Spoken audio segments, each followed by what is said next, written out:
envie de dire, une rencontre des gens de la ville et des gens de la campagne. Et ce qui est assez extraordinaire quand on arrive ici, alors avec un temps superbe comme aujourd'hui, on se rend compte comment on peut faire rentrer la nature dans la ville et j'irais de manière utile. C'est pas seulement pour faire joli, c'est aussi pour entretenir ces espaces. Et un objectif assez simple, qui est d'essayer de mieux maîtriser les charges d'entretien de l'espace vert pour les locataires qui habitent les immeubles ici. Et on sait qu'aujourd'hui, pour des raisons économiques, financières, cette question des charges est importante.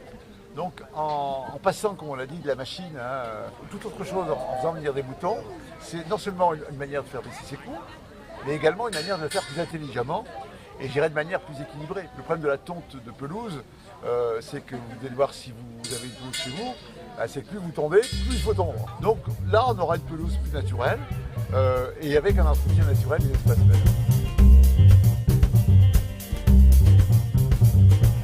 Un de nos points essentiels chez Ocotop, c'est effectivement de pratiquer l'éco-pâturage avec des races anciennes à faible effectif, c'est-à-dire des races que l'agriculture conventionnelle, pour des raisons de rapport de production, a abandonnées ou complètement délaissées.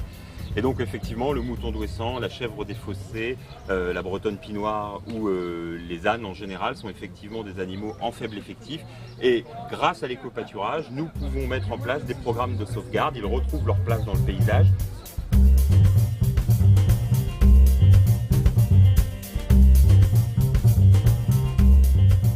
Bien noter que la présence des moutons, la présence des chèvres, la présence des ânes dans les quartiers fait du bien aux gens.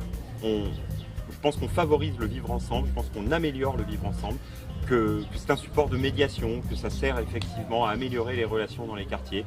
C'est un support aussi de sensibilisation pour les générations futures. Les gamins sont évidemment séduits par ces propositions-là et du coup sont aussi sensibilisés au message. Les animaux, c'est les ambassadeurs de notre message. Ils passent un message de protection de la nature et ça marche à tous les coups.